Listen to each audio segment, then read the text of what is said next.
आप लोगों को पता है कि हमारी सबसे बड़ी प्रॉब्लम क्या है?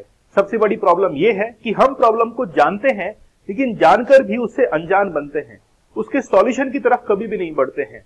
बढ़ना भी चाहते हैं तो बहुत लंबा समय जो है वो बीत जाता है और फिर एक समय आने के बाद हमको ये लगता है कि ठीक है, उसके साथ में एडजस्ट करना ही ठीक है। इन सभी समस्याओं में से एक प्रॉब्लम हमारी है डार्क सर्कल्स होना। आखिरकार ये डार्क सर्कल्स होते क्यों हैं? क्या इसके कॉजेज हैं और कैसे हम लोग इनको आसानी से दूर कर सकते हैं? मुझे पता है कि आप लोग हमेशा होम रेमेडी जो है उस पर बिलीव करते होंगे और करना भी चाहिए, क्योंकि वो साइड इफेक्ट नहीं करती हैं। अगर आप लोग केमिकल्स को यूज करेंगे तो एक शॉर्ट टर्म तक वो आपको जरूर लाभ देंगी, आपको बेनिफिट देंगी, लेकिन लॉन्ग टर्म तक वो एक इफेक्ट जो है आपके चेहरे के ऊपर छोड़ जाती हैं। इसलिए होम रेमेडीज जो है वो आपको ज्यादा फायदा देती हैं और लंबे समय तक आप लोगों को बहुत अच्छा जो है वो रिजल्ट देकर जाती हैं। तो चलिए शुरुआत करते हैं आज इस लेक्चर के अंदर कि आप लोग बेहतरीन ढंग से जो है अपने आंखों का ख्याल कैसे रख सकते हैं। सबसे पहले आप चूज कीजिए कि आप जो है इन तीनों में से किस कैटेगरी के अंदर है। ये नॉर्मल आईज हैं जहां पर आप लोग डार्क सर्कल्स देख तो रहे हैं, लेकिन सामने को देखने वाले को ये नहीं लगता है कि डार्क सर्कल्स है भी सही। दूसरे में आप लोग देखते हैं कि यहाँ पे डार्क सर्कल्स हैं और सामने से देखने वाले को लग रहे हैं कि हाँ यार थोड़े थोड़े डार्क सर्कल्स है।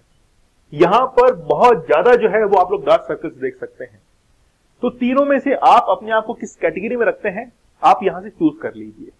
जब आपने चूज कर लिया है उसके बाद उसको ये देखिए, आइडेंटिफाई कीजिए कि आखिरकार वो हुए क्यों हैं। क्या ऐसी गलतियां जो है वो मैंने की हैं जिसके कारण आज डार्क सर्कल जो है वो आंखों के चारों तरफ आ गए हैं। क्योंकि डार्क सर्किल ही नहीं, आपके चेहरे के ऊपर जो ब्लैक स्पॉट्स हैं वो भी इसी कैटेगरी के अंदर आते हैं, वो कोई अलग नहीं है। हम लोग जो रेमेडीज अभी सुनने जा रहे हैं, देखने जा रहे हैं, डार्क सर्कल के साथ में जो डार्क स्पॉट्स हैं वो भी उससे दूर होने वाले हैं। जब भी आप लोग अपना मेजरमेंट करते हैं, जैसे आपने एक फेयर एंड लवली जो है उसका एड देखा होगा, आज तो उसने अपना नाम जो है ग्लो एंड लवली कर दिया है, लेकिन जब भी उसका एड आता था तो वो एक शेड में दिखाते थे कि आप किस शेड के अंदर हैं और आफ्टर 30 डेज आप किस शेड में पहुंच जाएंगे। ऐसा होता होगा, मैंने कभी सुना नहीं है, लेकिन फिर भी आप जो है एक शेड जो है वो चूज कर सकते हैं। जैसे मान लीजिए कि आप इस कैटेगरी के अंदर है, डार्क सर्कल्स है, लेकिन जब आप होम रेमेडीज को यूज करेंगे तो आप जो है ये फर्क आप लोग देख सकते हैं। अगर मान लीजिए कि डार्क सर्कल्स ज्यादा है तो आप लोग फर्क देख सकते हैं, ये बिफोर है, ये आफ्टर है। तो हम लोग कुछ होम रेमेडी जो है वो देखना चाह रहे हैं, लेकिन उससे पहले एक बेहतरीन डॉक्टर जो है उनकी कंसल्ट को सुन लेते हैं। उन्होंने कुछ कॉज जो है, कॉमन कॉज वो बताए हैं। सबसे पहला कॉज है वो है स्ट्रेस। स्ट्रेस जब हम लोग लेना शुरू करते हैं तो हमारे बॉडी के अंदर ब्लड सर्कुलेशन जो है उसमें बहुत प्रॉब्लम जो है वो आना शुरू हो जाती हैं। ब्लड जो है उसको ऑक्सीजन ठीक क्वांटिटी के अंदर नहीं मिल पाती, जिससे वो जो कोशिका है, वो जो सेल है जो कि हमारी आंखों की चारों तरफ है और हमारी बॉडी के अंदर, स्किन के अंदर है, वो सेल जो है वो डेड होना शुरू हो जाती है। मैं अगर आपको 2 मिनट के लिए भी ऑक्सीजन देना बंद कर दूं तो आप खुद ही डेड होना शुरू हो जाएंगे। वो तो एक छोटी सी कोशिका है, सेल है। तो वहां पर ऑक्सीजन के अंदर, वो जो ब्लड है उसके अंदर ऑक्सीजन ठीक मात्रा में नहीं होगी तो वो सेल जो है वो डेड होने लगेगी। इसलिए स्ट्रेस जो है वो एक कॉज है। दूसरा है एलर्जिक कोई रिएक्शंस आपको हो सकते हैं। हो सकता है कि आप प्रॉपर फूड ले रहे हैं, प्रॉपर एक्सरसाइज कर रहे हैं, लेकिन कोई एलर्जी जो है वो है। तो ये तो जो है वो डॉक्टर से आप जब इसका टेस्ट कराएंगे तभी प्रॉब्लम जो है वो मालूम पता हो सकती है। तो जब डार्क सर्कल्स हो तो एक बार आप जो है ये एक टेस्ट जरूर करवा लीजिए। एजिंग की भी प्रॉब्लम होती है। कई बार आप लोगों ने देखा होगा कि एज के साथ में डार्क सर्कल्स दिखने लगते हैं, वो कॉमन एक फैक्टर होता है। लेकिन एज से पहले ही आपको 35 ईयर्स की एज में, 25 ईयर्स की एज में, 22 ईयर्स की एज में अगर डार्क सर्कल्स दिखने लगे तो भी एक वो बहुत बड़ी समस्या है। मतलब कम उम्र के अंदर आपको कुछ सिम्टम जो है दिखाई देने लगे तो कॉज है स्लिप जो है वो आप ठीक ढंग से नहीं कर पा रहे हैं, मोबाइल फोन का ज्यादा यूज कर रहे हैं, इलेक्ट्रॉनिक गैजेट्स ज्यादा यूज कर रहे हैं, ज्यादा लाइट इंटेंसिटी के अंदर आप लोग रह रहे हैं जो कि आपको डायरेक्टली इफेक्ट कर रही है आपकी आंखों के ऊपर। आप लोगों ने देखा होगा ज्यादा रोशनी होती है तो आपकी आंखों को चुभती है, इसीलिए सनग्लासेस जो है वो लगाए जाते हैं ताकि जो यूवी रेज आ रही हैं उनसे प्रोटेक्ट किया जा सके आपकी आंखों को। तो बेसिकली स्लिप जो है उसको आपको एक मेंटेन बैलेंस कंडीशन के अंदर लेके आना पड़ेगा। ओवर स्लीपिंग, ज्यादा सो रहे हैं, जरूरत नहीं है फिर भी बिस्तर के चिपके हुए हैं, ये भी एक कारण हो सकता है कि आपके डार्क सर्कल्स हो रहे हैं। क्योंकि ज्यादा देर तक सोएंगे, सोने से क्या है, हाँ सोना अच्छी बात है लेकिन एक लिमिटेड होता है। 6 से 8 घंटे की नींद काफी होती है, लेकिन आप 12-12 घंटे सो रहे हैं कुंभकर्ण के जैसे, तो वहां पर प्रॉब्लम जो है वो क्रिएट हो सकती है। क्या प्रॉब्लम है? क्योंकि जिस समय आपको एक्सरसाइज करनी चाहिए आप उस समय बिस्तर से चिपके हुए हैं।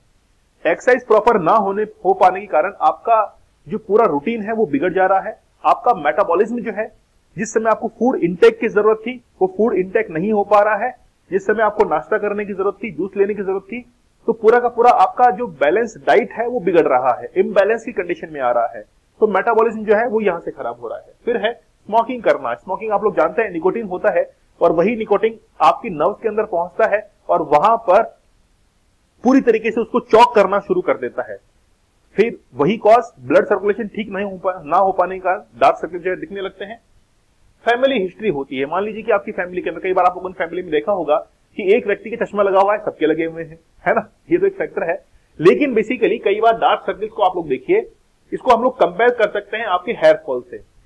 मैंने एक लेक्चर लिया था हेयर फॉल वाला, जिसमें मैंने बताया था कि हेयर फॉल जो है जेनेटिक भी हो सकता है, ठीक है। वैसे ये जो कॉज है वो एक, अगर हिस्ट्री को स्टडी किया जाए तो वहां पर भी डार्क सर्कल जो है वो हम लोग देख सकते हैं कि आपकी फैमिली में किस किस को है। तो हो सकता है कि थोड़े बहुत आपकी भी रहे, उसमें कोई घबराने वाली बात नहीं है।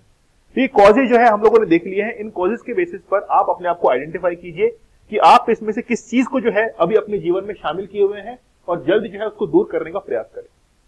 हम देखेंगे कि ऐसे कौन कौन से होम रेमेडीज हैं जिसकी मदद से हम लोग डार्क सर्कल्स को बहुत हद तक कम कर सकते हैं।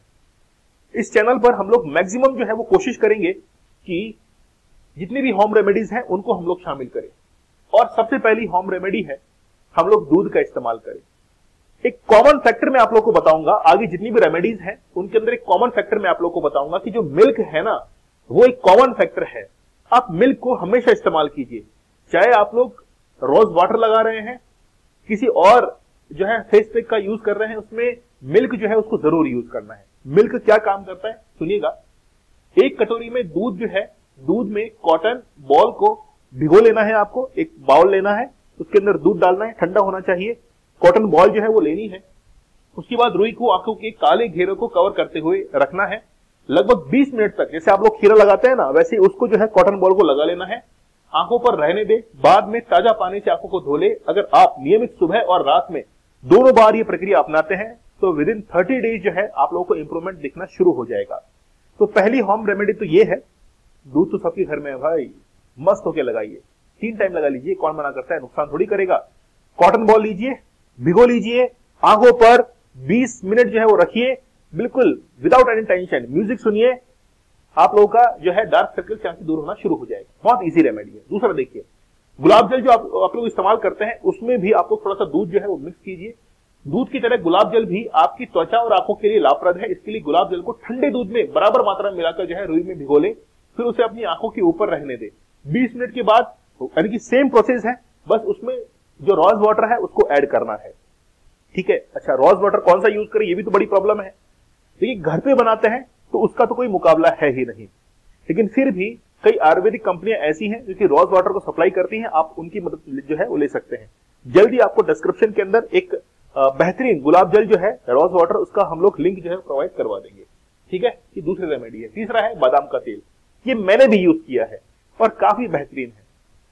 देखिए, हमारी फैमिली के अंदर एक छोटा बच्चा है जिसके लिए मैं बादाम का तेल लेके आया था, लेकिन डॉक्टर ने मना किया कि अभी मत लगाइए, तो मैंने उसको लगा लिया, है ना। थोड़े लंबे समय की बात है। तो उस समय जो है जब मैंने इसको इस्तेमाल किया तो बालों पर भी इस्तेमाल किया और चेहरे पर भी इस्तेमाल किया था। उस समय मैंने उसका काफी ज्यादा इफेक्ट जो है देखा था।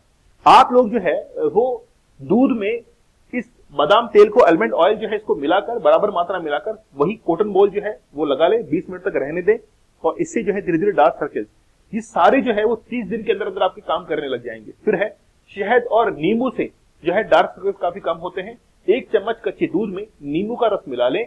जब दूध फट जाए तो उसमें 1 चम्मच शहद मिलाकर इस मिश्रण को आंखों पर लगाकर कुछ देर जो है मसाज करें, फिर 10 मिनट के लिए ऐसे ही लगा छोड़ दें। इसके बाद जो है पानी से धो लें।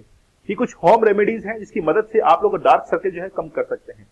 ये जो मैंने रेमेडीज बताई हैं इसमें से एक भी आप लोगों ने अगर अपना ली तो विद इन 30 डेज जो है वो आपको रिजल्ट दिखना शुरू हो जाएंगे।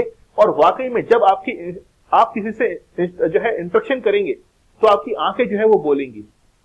इतना किसी व्यक्ति की आंखें बड़ी सुंदर होती हैं, बहुत जो है मनमोहक होती हैं। अगर वाकई में आपने इनमें से एक रेमेडी को रेगुलर जो है कंसिस्टेंसी के साथ में अपनाया तो वाकई में आपको रिजल्ट जो है वो विद इन 30 डेज जो है वो देखने को मिल जाएंगे। ठीक है, अगर आपको जानकारी पसंद आई है तो आप लोग जरूर अपने फैमिली मेंबर्स के साथ में, अपने फ्रेंड्स के साथ में इसको शेयर कीजिएगा। चैनल पर नए हैं तो जरूर सब्सक्राइब कर दीजिएगा, लाइक करके जाना है। ठीक है, मिलते हैं आप लोगों से अगले कंटेंट में, तब तक के लिए धन्यवाद। Thank you.